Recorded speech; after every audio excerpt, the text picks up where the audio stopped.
तो मध्य प्रदेश में दाखिल हो चुकी है भारत जोड़ो यात्रा।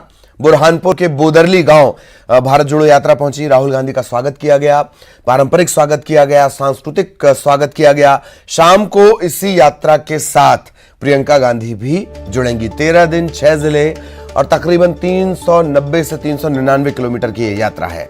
उसके बाद भारत जोड़ो यात्रा का जो अगला पड़ाव है वो राजस्थान होने वाला है। अलग अलग तस्वीरें आप देख रहे हैं। मध्य प्रदेश में भारत जोड़ो यात्रा के दाखिल होने के दौरान मंच पर सभी नेता इकट्ठे, युवाओं की भीड़। राहुल गांधी ने संबोधित भी किया, बात भी की, लोगों से चर्चा की। सांस्कृतिक झलकियां और तैयारियां। वासु लगातार हमारे साथ बने हुए हैं। वासु, मध्य प्रदेश में एक औपचारिक एंट्री भी हो गई, रुद्रा भी आ गए, सपनों की बात भी हो गई। फिलहाल क्या?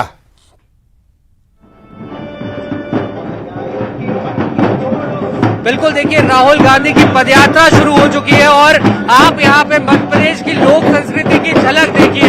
ये मध्य प्रदेश की लोक संस्कृति की झलक राहुल गांधी की पदयात्रा में, जैसा कि बताया जा रहा था, दावा किया जा रहा था कि कुछ इस अंदाज में राहुल गांधी की यात्रा का स्वागत होगा और सेवा दल सबसे आगे चलता हुआ यहाँ पे फ्लैग लेकर राहुल गांधी पहुंच गए हैं। यात्रा शुरू हो गई है। यात्रा शुरू हो गई है। राहुल जी ने संदेश दे दिया है और वो भी पीछे से आ रहे हैं। सेवा दल की टुकड़ी सबसे पहले आगे से चल रही है। कितने क्या मायने सर इस यात्रा के मध्य प्रदेश में खास तौर पर देखा जाए तो? निश्चित रूप से राहुल गांधी जी की जो भारत जोड़ो यात्रा है वो सफल रहेगी और मध्य प्रदेश में बहुत उत्साह है।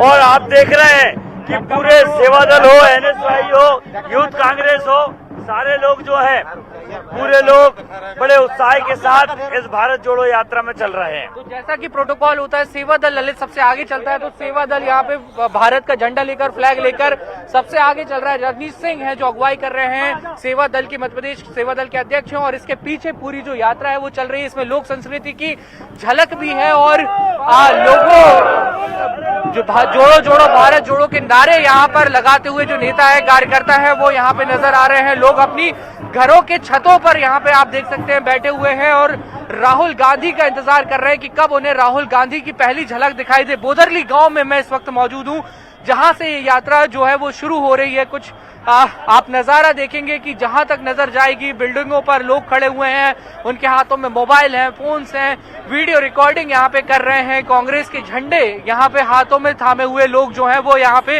नजर आ रहे हैं, चाहे महिलाएं हों चाहे पुरुष हों। एक उत्साह का वातावरण, एक उत्साह का माहौल जो है वो यहाँ पे दिखाई दे रहा है और कोशिश हम भी लगातार ये कर रहे हैं कि राहुल गांधी की पहली झलक जल्द से जल्द अपने दर्शकों को कैमरे के जरिए हम दिखाने की कोशिश करें। लेकिन भीड़ काफी ज्यादा है और जो सिक्योरिटी है वो काफी पुख्ता है ललित, क्योंकि आपको ध्यान होगा कि कुछ दिन पहले एक चिट्ठी भी वायरल हुई थी जिसमें राहुल गांधी को लेकर थ्रेड बताया गया था, कमलनाथ को लेकर थ्रेड बताया गया था। तो उसके चलते जो सुरक्षा के इंतजाम हैं, जो सुरक्षा की व्यवस्थाएं हैं, उनको यहाँ पे और भी ज्यादा बढ़ा दिया गया है और भी ज्यादा पुख्ता यहाँ पे कर दिया गया है। तो ये देख सकते हैं कि आप पूरा जो सिक्योरिटी सेटअप है वो यहाँ पर चल रहा है और तेजी से राहुल गांधी की पदयात्रा शुरू हो गई है। रोजाना करीब 25 से 30 किलोमीटर जो पदयात्रा है वो चलती है और यहाँ पे आप देखेंगे कि राहुल गांधी की यात्रा में शामिल होने जो प्रदेश भर के नेता कार्यकर्ता पहुंचे हैं वो यहाँ पर आपको नजर आएंगे मेरे पीछे चलते हुए।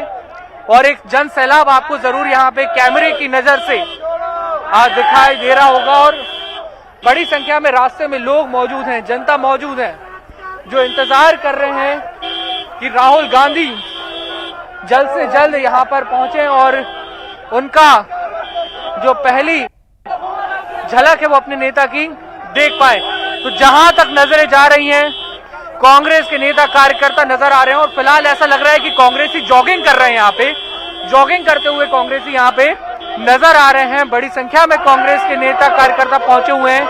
सेवा दल की जो पारंपरिक वेशभूषा है उसमें यहाँ पर कांग्रेस सेवा दल के जो नेता हैं, कार्यकर्ता है। और ये देखिए छोटे छोटे स्कूली बच्चे स्वागत खड़े हुए हैं। यहाँ पे स्कूली बच्चे भी यहाँ पे स्वागत के लिए मौजूद हैं। कांग्रेस का झंडा जो है वो थामे हुए यहाँ पे नजर आ रहे हैं। और जिस तरीके का दावा कमलनाथ ने कल किया था कि मध्य प्रदेश में यात्रा बीते राज्यों से ज्यादा सफल होगी, अब ये तो देखना होगा क्योंकि 15 दिन करीब मध्य प्रदेश में ये यात्रा को चलना है।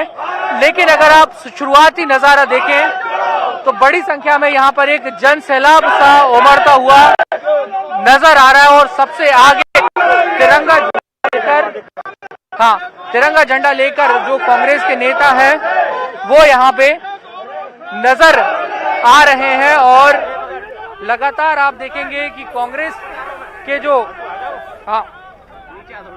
नेता हैं वो यहाँ पे आगे बढ़ते हुए नजर आ रहे हैं। राहुल गांधी इस पूरी यात्रा में भी उनके साथ चल रहे हैं और यात्रा जो है इस वक्त बुरहानपुर की ओर बढ़ती हुई नजर आ रही है। तो ये सीधी तस्वीरें, ये लाइव तस्वीरें मध्य प्रदेश के बोदरली गांव की और बुरहानपुर की और ये पूरा कारवां, ये पूरा सिलसिला, ये पूरी जो यात्रा है वो फिलहाल बढ़ती हुई नजर आ रही है। घनी आबादी वाला ये पूरा क्षेत्र है, ये पूरा इलाका है जहां से इस वक्त ये पूरी यात्रा जो है जी बिल्कुल बिल्कुल वासु, आप नजर बनाए रखें, आगे भी आपके जरिए अपडेट हम अपने दर्शकों तक पहुंचाएंगे। फिलहाल आपका बहुत बहुत शुक्रिया। कुछ और खबरों का रुख करेंगे। सीएम शिवराज आज खंडवा के दौरे पर रहेंगे, टंट्या मामा की जन्मस्थली बड़ौदा अहीर जाएंगे और गौरव यात्रा यहां से शुरू होनी है। उस गौरव यात्रा में मुख्यमंत्री शामिल होंगे। तो सीएम शिवराज आज खंडवा के दौरे पर रहेंगे, टंट्या मामा की जन्मस्थली बड़ौदा अहीर जाने का कार्यक्रम मुख्यमंत्री का रहेगा।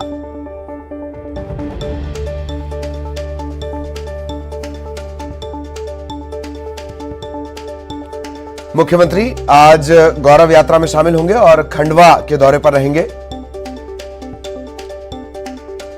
टंट्या भील की जन्मस्थली वो जाएंगे बड़ौदा अहीर।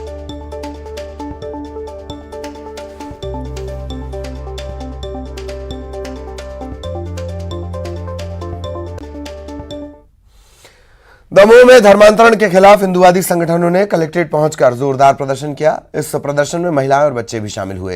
हिंदुवादी संगठन के नेता ने शीघ्र कार्रवाई न होने पर आत्मदाह की चेतावनी दी है। ये अभी हम लोग गत कई वर्षों से भूजिहाद, भूमाफिया के खिलाफ हम लोग ज्ञापन देते आ रहे हैं। मिशनरियों के खिलाफ हमने आंदोलन छेड़ के रखा है। लेकिन हमने जितने 23 अगस्त हमने ज्ञापन दिया, उसके बाद हमने अभी पुनः 8 नवंबर को एक ज्ञापन दिया जिसमें हिंदू जागरण मंच के सदस्य कलूर एकबार जो हमारे सदस्य हिंदू संगठनों में सक्रियता निभाते हैं, पुलिस ने जो हमने ज्ञापन दिया उस पर कोई संज्ञान नहीं लिया। मिशनरियों की हमने जमीन जो अवैध अतिक्रमण करके रखा, जिसके आदेश सरकार ने भी दिए हैं, उनका अतिक्रमण 3 दिन की मियादी थी, वो भी नहीं छुड़ाया। उसके बाद जब इनसे अतिक्रमण मिशनरियों पर FIR का हमने बोला तो उस पर भी कोई कार्रवाई नहीं की। उल्टा हम लोगों को दबाने के उद्देश्य से हमारे सदस्य जो कलूर एकबार और हीरा एकबार है उनके ऊपर जिला बदर की कार्रवाई कर दी। मुद्दों को लेकर जो है हिंदू जागरण मंच द्वारा आज जो है ज्ञापन दिया गया है और ये निवेदन किया गया है कि शासन प्रशासन जो है वो जितने भी इश्यूज वो लोग रेज कर रहे हैं उसको संज्ञान में लिया जाए और नियमानुसार कार्रवाई करना। जो बिंदु अपने यहाँ पे कार्रवाई करने का है वो सभी जो है हम लोग जो है तत्काल कार्रवाई करने का हम लोग वो ले लेंगे और जहाँ पे भी हम लोगों की प्रशासन और पुलिस प्रशासन दोनों का वो कार्रवाई करनी है वो कार्रवाई। इधर शिवपुरी के उत्कृष्ट विद्यालय में जो घटना हुई उसे सुनकर हर अभिभावक थर्रा जाएंगे, क्योंकि यहां मामूली सी बात पर एक टीचर ने क्रूरता की सारी हदें पार कर दी। ऐसे में सवाल यह है कि आपके हमारे बच्चे स्कूल में क्या टीचर्स के गुस्से से महफूज हैं? बच्चा जब हमारे अंडर में रहता है तो हमारा बच्चा रहता है और ये बच्चे मेरे ही बच्चे हैं और ये मेरे बच्चे की समान है, हमारा बच्चा है। अस्पताल के बिस्तर पर इस बच्चे के पैर दबा रहा ये शख्स कौन है और क्यों ऐसा कर रहा है, ये जानने से पहले ये बताते हैं कि ये बच्चा आखिर यहाँ पहुंचा कैसे।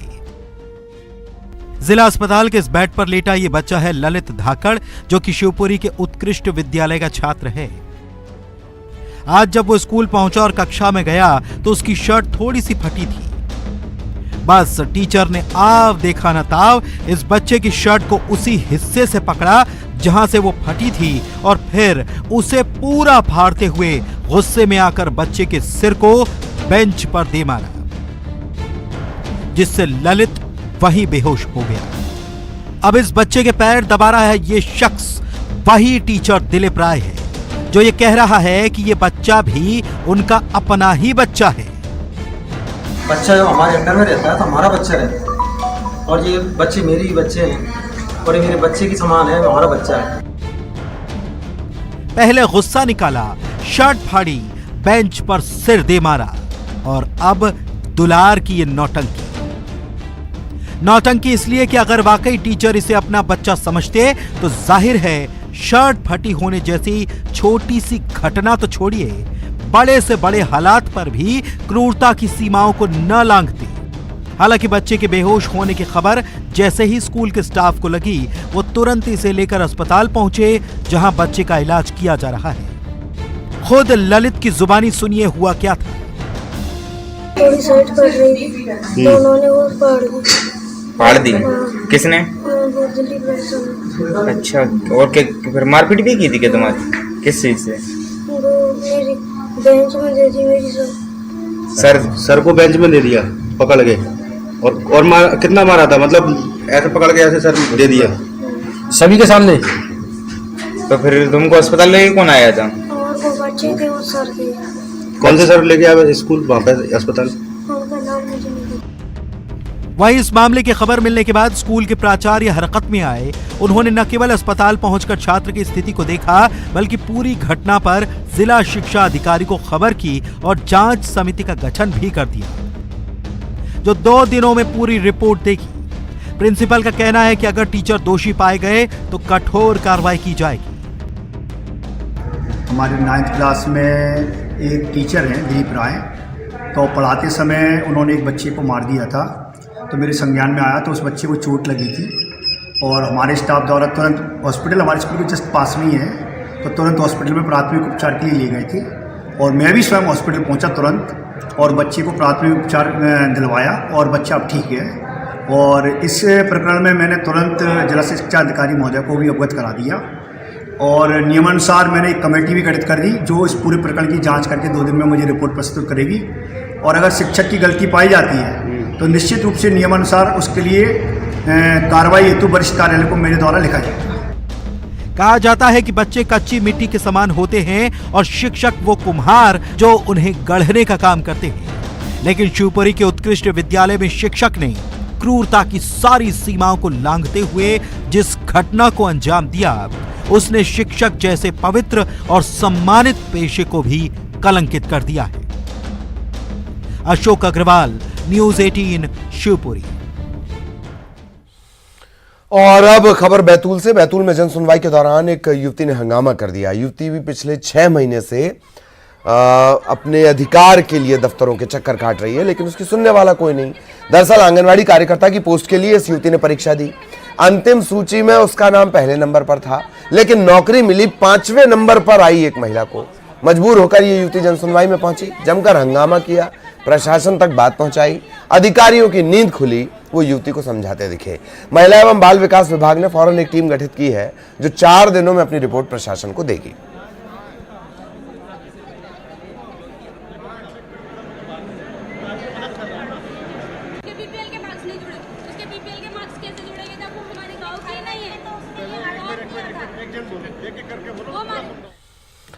खबर भोपाल से। बेंगलुरु में निवेशकों से चर्चा करेंगे सीएम। इंदौर में अगले साल होने वाली ग्लोबल इन्वेस्टर्स समिट में देश विदेश के निवेशक आने हैं। 24 नवंबर की बैठक में समिट को सफल बनाने की तैयारी भी होनी है। भावी निवेशकों से सीएम चर्चा करेंगे।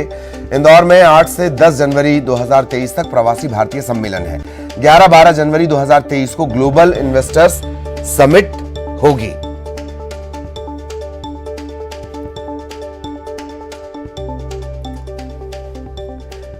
सहयोगी रंजना हमारे साथ जुड़ी हुई हैं। रंजना, इन्वेस्टर्स समिट की जोर शोर से तैयारी?